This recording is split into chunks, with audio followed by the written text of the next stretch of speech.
But first, the investigation into the first confirmed case of Ebola in the United States. Health officials issue an order to quarantine a handful of people here. And now they want to interview as many as 100 people who may be at risk. Our Ellen McNamara is here to explain what's ahead. Ellen? Leah and Bill, doctors in Texas say they do not believe the people that they want to interview have any symptoms, but they do want to make sure that everyone who may be at risk is closely watched, including Thomas Duncan's family members, who are now under strict orders to stay home.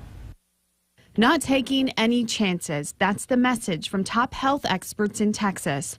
Power washing the apartment complex where Thomas Duncan was visiting family.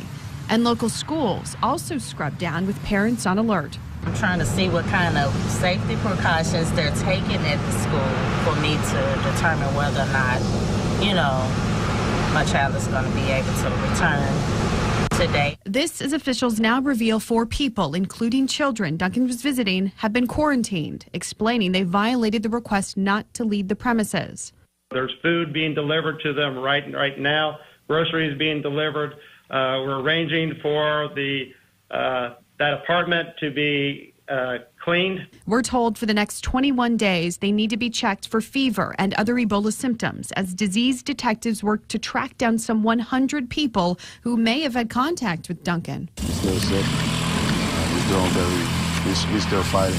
Overnight, Duncan's nephew said the father and former chauffeur from Liberia remains in isolation, in serious condition at this Dallas hospital. Officials know the public remains on edge and vow the system is working. The bottom line here is that we remain confident that we can contain any spread of Ebola within the United States.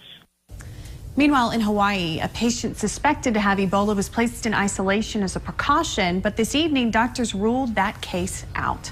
Leah.